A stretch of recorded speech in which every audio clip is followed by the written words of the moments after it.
Why are businesses wanting to use AI but failing to use AI? What are they doing wrong? What are you doing wrong? How do we go from abstract hope to concrete results? We'll be covering all of that and more on today's episode of AI Curious in an interview with two leading experts, including the guy who named a very prominent website that you will know quite well. My name is Jeff Wilser. I'm a journalist, I'm a human, and I'm curious about AI. And I am also a realist. And if we're being honest, we have to acknowledge there are some very real, thorny, tricky problems in the world of AI in business and how we use these new AI tools. Let's start with the AI tools. There are, in my scientific count, about 5 bajillion AI tools out there, most of which it seems just launched last Tuesday. How do you figure out which ones are the best? It's really freaking hard to tell. Here's a personal story, and I'm guessing you can maybe relate. Recently, on a lark, I wanted to try one of those AI headshot tools. You know, where you upload a bunch of selfies, then it spits out a ton of AI photos that you can play with. You can see yourself in a tuxedo, giving a speech, in outer space, or at the beach. Okay, I don't want to see myself at the beach, but you get the idea. If you Google AI headshot tools, you get an insane number of results. And yes, there are the occasional articles written about the 5 best AI headshot tools, but it's hard to tell if that was written by a human, much less a credible, non-biased human, or an AI bot that's spamming positive reviews. So that's problem number 1. It's hard to discover and trust the right AI tools. And here's problem number 2. There is still a massive gap between the aspiration companies have on using AI and what they're actually doing with AI. There's confusion. There's a reluctance to dive in. Surveys and studies have shown that businesses, they say, yeah, we want to use AI, but many employees either are not using it or are not telling their boss they're using it. And these two problems are connected, as there's not much of an ecosystem or infrastructure connecting AI solutions with the people trying to solve problems with AI. And that gets us to today's guests, who are working to build that ecosystem. Our guests are Anthony Batt and Shane Robinson, the co-founders of Co-AI, an AI community. Co-AI is part education, part resource hub, part marketplace. It's fully devoted to its mantra, no hype, no doom. And it's informed by some entrepreneurs with a deep understanding of how companies actually work. Anthony Batt is a longtime entrepreneur whose roots go back to the mid-90s to a little site called Craigslist. As he shares in our conversation, he worked with a guy named Craig Newmark, and it was Anthony's idea to call the site Craigslist. The larger point here is that Anthony is OG, and these guys know what they are talking about. So in this episode, we get deep into what businesses actually need to do to make AI tick. And that includes a mindset change, a culture change, and a focus on experimentation and play.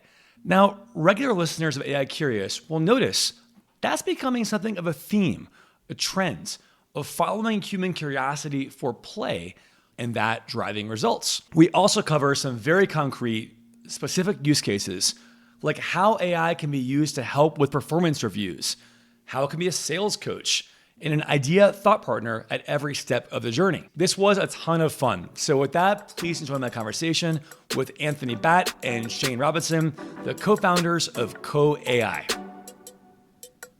Anthony, Shane, welcome to the pod. Thanks for having us. So one reason I'm so excited to chat with you guys is you're out there in the quote unquote fields, actually talking to businesses, whether AI startups or other non-AI companies who know they need to lean into AI.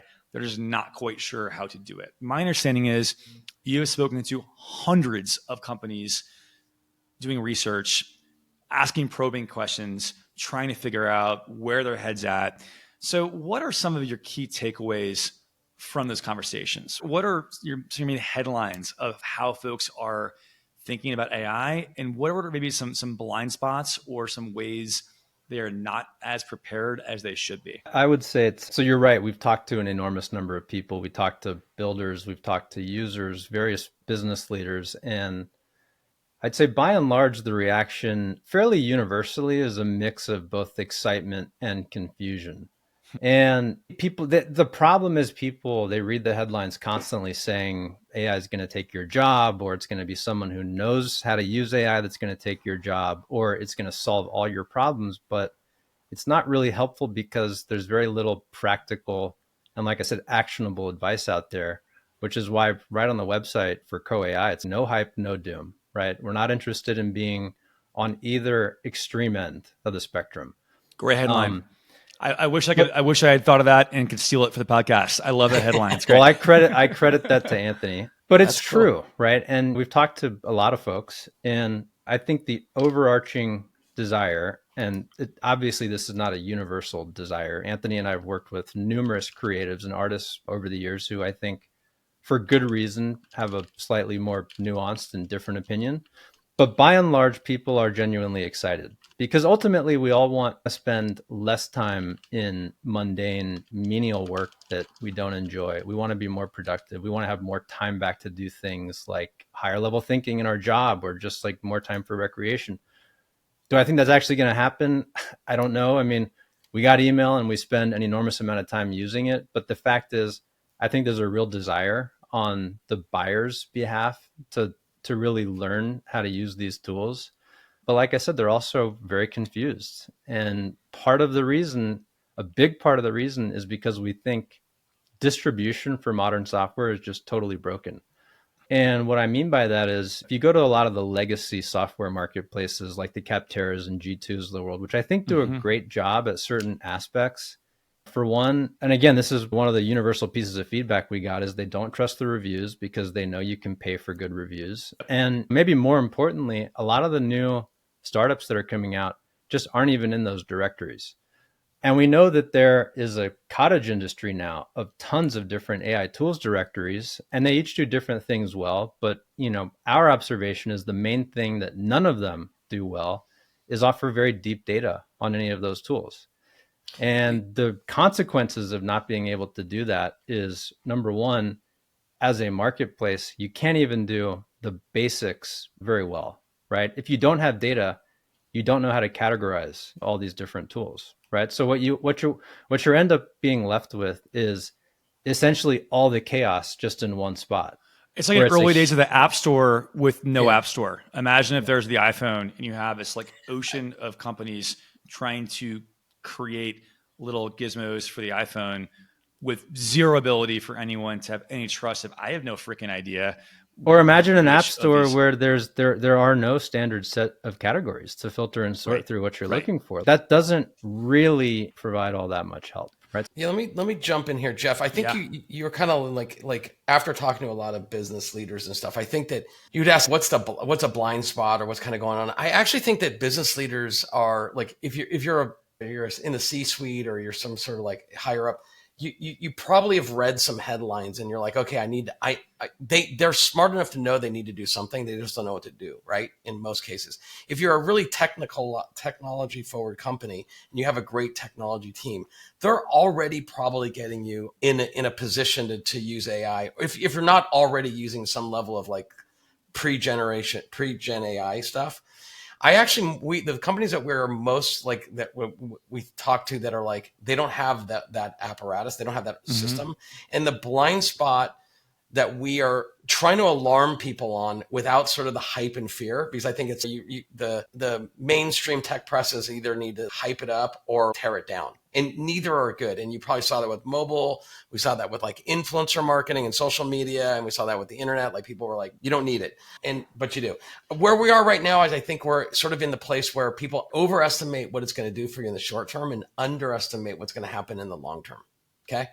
So that's what we're trying to explain to them is, listen, it's not going to probably solve everything that you want done, that you're hearing about right this minute. But if you do not adopt a mindset and a practice inside your company at your C or your VP levels, then in 3 years, when it actually is really starting to sort of affect the bottom line of companies that have, you're 3 years out. And so in an example of that is, let's say you're a classic digital company and you're selling your digital products, but you're not making this pivot into sort of using Gen AI in a meaningful way, or even in a trivial way. If you wait 3 years, that your competitors will have 3 years sort of advantage. And totally makes sense. So yeah, that makes total sense. What does it look like though? And I agree with everything. I'd love to drill down on what that looks like pragmatically. I know there are listeners to this podcast in a variety of levels and companies, from CEOs to vice presidents to middle managers to junior analysts, right? So you mentioned develop the right mindset, but for companies that have not yet really implemented an AI strategy, but that know, to your point, they know, oh shit, like we know eventually we got to do something. We got to figure this out. Can you help connect the dots between the idea of developing a mindset, which I agree with, but is still a little abstract? Yeah. What kind of concrete advice do you have? Sure. And we do this. We end up being sort of like fractional sort of chief AI officers for lots of companies, right? And we actually just did a podcast on the whole idea of what a chief AI officer is in these new job roles. But like really, so let's take we always use this fictional sort of F&B company. They're doing 10 or $20 million in revenue. They're not technical, but it's not their business isn't technology. Sorry, F&B for listeners. Food and beverage company. Maybe they're making like something you find at Whole Foods, right? So they use technology, but they're not using it as their primary product.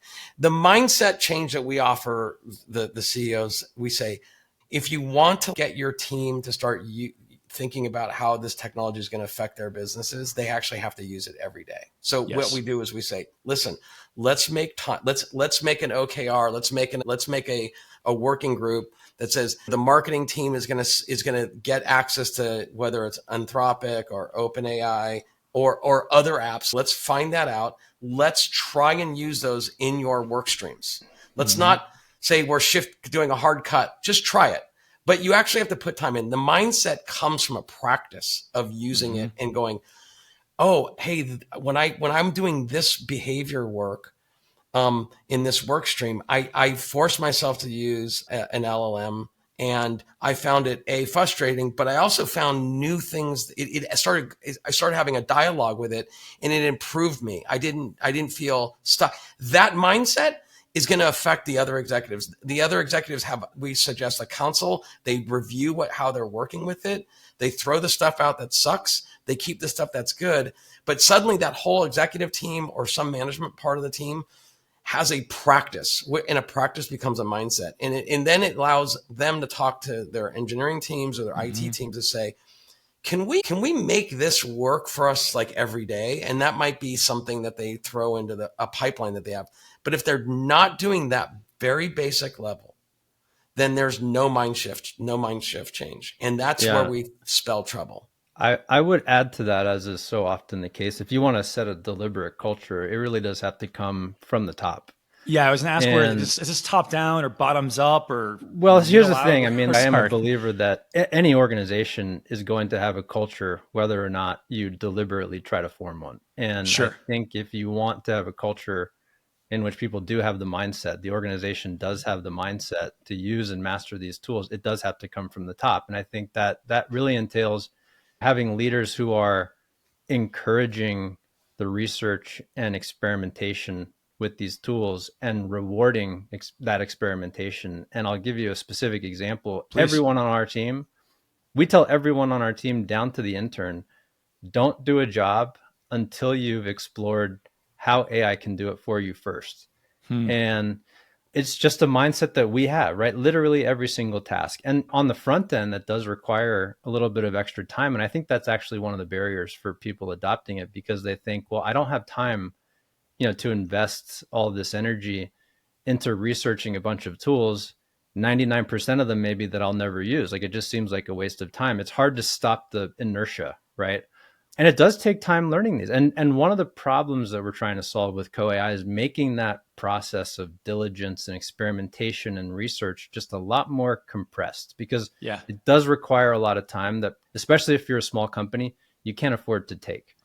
So it involves, again, like I said, just encouraging people to experiment and rewarding them for doing so. One thing that I've heard again and again talking to folks is that in my own personal experience, there's almost a light bulb that comes on when you play with a ChatGPT or whatever, and you say, oh wow, it can do this.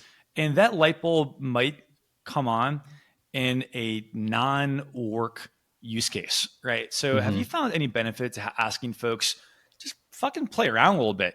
Yes, like all the ChatGPT, time, all the time. And here's the Yeah. other part of that journey. It's not good enough to just spend the time researching and experimenting. It's when you do have those light bulb moments, you have to share them, right? Yes. So we will encourage people on the team, go out and experiment with the tool. They come back. If it's something that we do find significantly improves our efficiencies, our workflows, whatever it is, we have them share it with the team. Or if we've discovered it, we share it with the team, and then we try to codify it in a set of best practices or a workflow that everyone then who's working on something similar can come back and have as a reference and a workflow where now it's become part of just the standard process for how to do whatever it is. Do you also, have you found that it's useful? I think something, and this can sound very basic to you guys, but for listeners who are still trying to grapple with the kind of how to even get started with this, as even almost simply asking ChatGPT or your LLM of choice, hey, here is my job. Here are my functions. Here are the 7 tasks I have this morning. How can you help me with this? And literally ask the AI all the time. Yeah. Even it's such a great cheat code, and it makes so much sense to start with that. I think a lot of people think, oh my God, fuck, what solutions? What do I need to do with solutions? You can literally ask it, help me the answers, help me out here. Using AI as a thought partner is probably one of my favorite use cases, no matter how important or unimportant the task is. Agreed. Anthony and I were talking the other day. We should schedule more times together where we are together prompting the AI, thinking, what are all the ways that, given your understanding of our business, that we can monetize or make money or launch some new campaign? And think of divergent thinking, because it's actually quite good at those things. Absolutely. And it's great too, you mentioned divergent thinking, to role play and say, hey, now please be a skeptic, or now show me blind spots. Now say, hey, here's my 5-point plan. What are risks I'm not thinking about? What are ways this could go wrong? And what could I do to help overcome those risks? As a recommendation to all the listeners, it's really that's the first mindset change you could do inside your company is just you yourself, whether you're the boss or bottom up or top down. Like sometimes top down helps it gets the culture going, but bottom up, sometimes you just say, hey, we're doing this, and you tell the bosses and they're very excited. But we do think that having conversations with your AI as a coworker really helps. Specifically, I come from an engineering discipline. We have a discipline in some workspaces that we do pair programming, which means that we just share the same screen, and we as we're doing the coding, we're telling our pair programmer what we're doing, and we just discuss it, right? It log jams. It's very expensive because you now have 2 very expensive engineers working on one product, but it works. But what's really remarkable with AI is you can use it as a pair programmer. Engineering's been doing that for a while, whereas like in the normal workplace, like you don't tell your VP of sales, hey, can you do a pair VP of sales work for you? It's usually shunned upon. But now, if you want to unlock your sales executives, it's a really powerful tool. And I'll get very specific as a workflow, Jeff, that we try on teams. Oftentimes when you're doing a level of outbound sales, you're generally working on, you've been in a sales cycle. So you're saying, we're going to switch up the script. We're going to do outbound calls this way, right? And oftentimes you have a certain level employee that's got to get that message and then step in and start doing it. And invariably, everyone has a different way of delivering that script. But if you've actually proven that the script works and you just stay on task, that employee might have a higher outcome. But you as a sales team that might be spread across many geos, you can't really be there. You can't be omnipresent. So a way to do that is you can use something that's actually listening to the salesperson's phone calls, and provide basically a scoring and a recommendation to them almost in real time, right? So whereas you'd sit with the sales, your BDR, your SDR, and you'd say, okay, here's what you need to do. You need to do this, right? Right now, we can actually work a pipeline where you can kind of get that evaluation sort of in real time. So you could say, hey, you did really well here, but you need to kind of inject this message because we know it works. And so that coaching from a sales team to your sales, from your sales AI, which has been developed with your sales manager, can be really powerful. And it doesn't require the boss to be sitting there where you feel intimidated. It actually becomes like a sales coach. So we think that that's very implementable, and we find it to be less threatening to the employee. And you can learn a lot, and you're getting grades. Like you're getting kind of like, you missed these key things, just try it again. That kind of work is going to be commonplace in a few years. Again, we're overestimating what's going to happen now, but underestimating what's going to be like in a few years. And those kinds of workflows are possible now, harder to do, but very possible now. In the future, will be probable that we're all in them, and they'll be very tailored to your workspace, your culture, and what the values of the company are. And when you get onboarded in that company, you'll probably be paired with a pretty sophisticated AI that will help you get your job done. Period. I think a lot of business leaders, I love that example, fantastic concrete use case. I think a lot of business leaders are struggling, and you know better than I do, but I'm guessing a lot are wondering, okay, I see, even in that case, that makes sense to me. I see how that could be used. But they're wondering, what kind of investment does that mean as far as building some kind of API? Can I just take off the shelf ChatGPT and boom, somehow use that as for the workflow? Or do I need to kind of like, here's my current sales system, here's my CRM, here's my software. I need to figure out some kind of like almost a bridge from my current system to magical AI lands. And they're not quite sure what that bridge is. Shane, how should business leaders think about kind of figuring out what that bridge is, and what does it realistically, what does it mean to get there? Do they need to hire an AI consultant? Do they have to, are there tools that they like explore using? I think it's that bridge layer that's really kind of causing headaches for folks. I am of the mind that the first line of defense should always be a little bit of banging your head against the wall, trying to figure things out for yourself and doing some research. But that only goes so far before you very quickly reach a point of diminishing returns. And I think there is value in engaging with consultants. And it doesn't necessarily mean you've got to go out and hire the McKinseys of the world, which a very small proportion of companies can even afford to think about doing. There is a wealth of knowledge that's out there in places that you might not expect to find it. Upwork is a good example of that. Anthony and I were on our own podcast yesterday talking about the future of work and how jobs are going to change. And one of the themes that emerged in that conversation was workflow automation tools. And there's a cottage industry of folks, very affordable labor if you're based in a Western country, that are really good at using these tools. And you don't even necessarily need to pay them to implement a solution. You can pay them just to teach you how to do what they do and why they do what they do and how it works. I think that is a really inexpensive way to bone up on a lot of this technology and to really get a sense of how these different technologies and workflows work together. And that will inform, I think, how you want to actually put it into practice.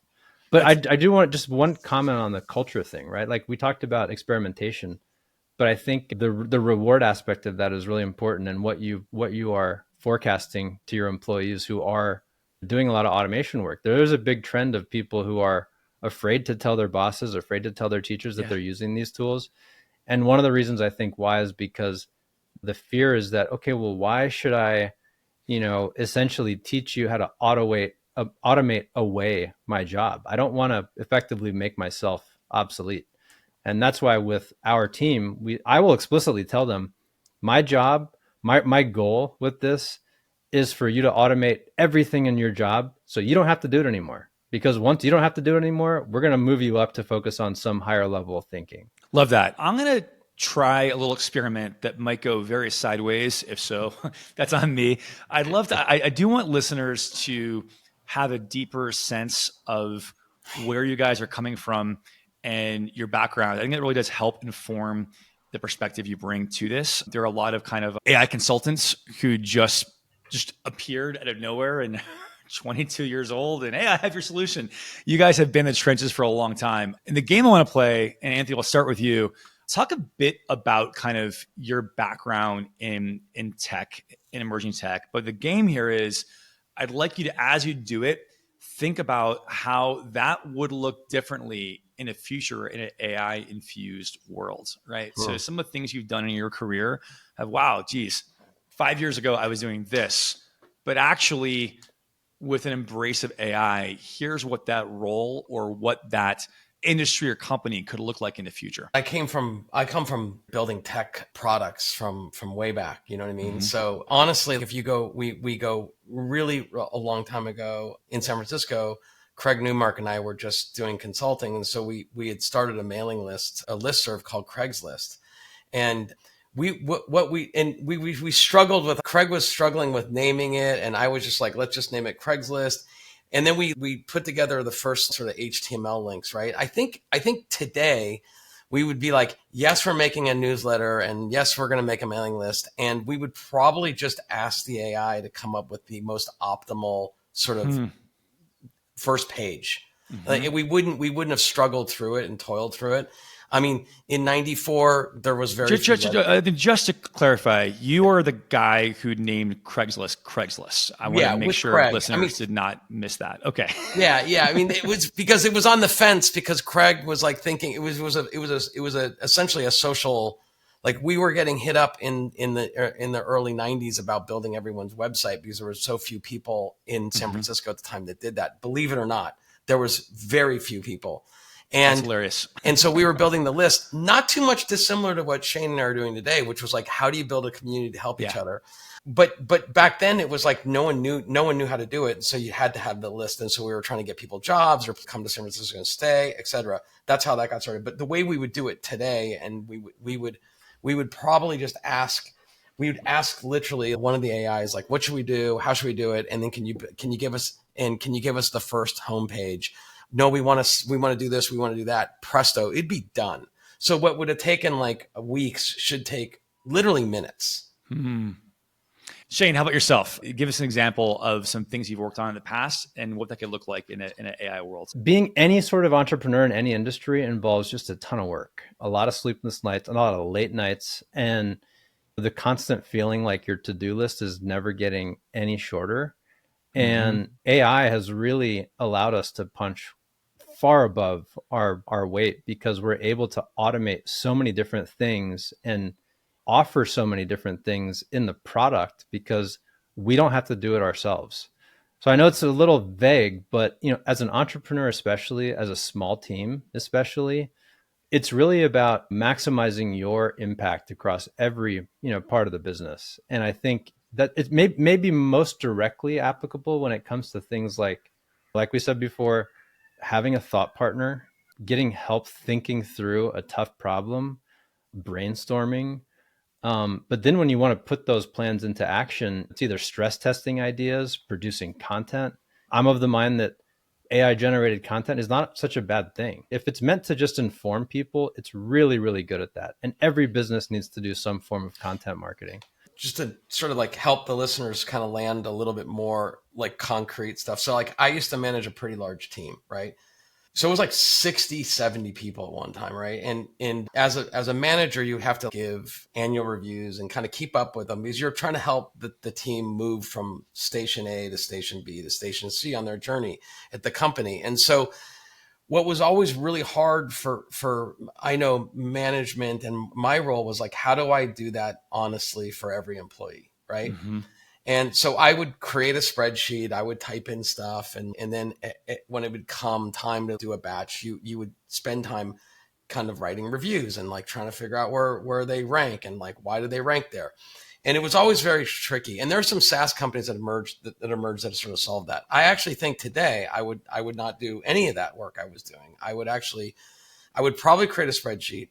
I would actually start adding very light data to that spreadsheet. Like we like very, very small amounts of data And at the very end, I would actually have AI draft me the most honest sort of appraisal, not mine. And I would get it and I would review it myself. And I would sort of say, that's not fair or that's not good. You could also, since you're using a database, you can also, if you're dealing with a lot of engineers, you can look at like how many commits or like where was their attendance on this thing. But the point is instead of you rushing to do it at the end and trying to get it right and then meet with your team, you could actually having an AI sort of meditate on that for you. But the output is something for you to edit and review and reflect on. So there's still a human touch. There's still, yes. And it would save an enormous amount of time. And it actually could actually be more honest than you because you're biased. You're stressed. Like I was stressed making sure it was good.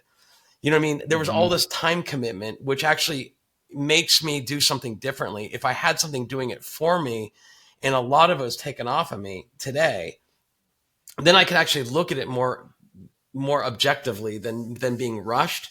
That's how previously managing lots of people, dealing with that. If I had to do it today, that's the way I would do it. I'd actually have a really strong set of AIs helping me sort of craft that. AI has become such a powerful tool purely for personal education and growth, right? Just being an entrepreneur, there's so much you're doing for the first time. And I've found that being able to get direct answers, whether it's from a ChatGPT or a Perplexity, or in many cases, what I do is actually cross-reference the two and feed each other and feed one information from the other. It's just accelerated the learning process with everything you have to do, especially if you're doing it for the first time. And then the one other thing I'd say is just sales. Like sales outreach has become so much easier now with a lot of these tools because you can not only find the people you're looking for, but automate a lot of the outreach in a way that is actually genuine. And if you've crafted the right message, can be very helpful to them. And previously that was just such an enormously manual process. Absolutely. Last couple of questions for you as we wind down. You've already given plenty of good nuggets, but what would you do to crystallize a bit of advice to business leaders who are trying to figure out the best way to implement AI? What advice would you give? First off, it's depending on the company, but they have to start an earnest practice. And that might be hiring. So hiring someone who's going to, depending on what stage company you are, if you're in the stage where you think it's important and it's a full-time opportunity, then make the hire. If you're a smaller company and you can't do the hire, I would definitely hire a consultant. And I know that you were heading somewhere. There's a lot of these that just popped up. I think the people that just popped up are probably really good at a very specific sort of thing. And they're not going to actually be able to give you any business counsel. Right. Mm-hmm. So I would actually go, I'm not promoting myself, but the graybeards that actually understand it, because it's not just like, here's how you use this one tool and then they hand it over to you. It's no, here's how a business is run and here's how this can actually help with your process. So really find some people that are sort of in that class that have possibly been entrepreneurs or running businesses that now are doing AI as a full-time practice. But you have to start. If you don't want to do either of those two, we recommend that if you're an executive at a company that you actually then you take it upon yourself to actually use AI on a daily basis. Get it on your phone, get it on your desktop, and do what Shane said. Everything that you're going to ask, literally try asking with the AI and see if you're surprised.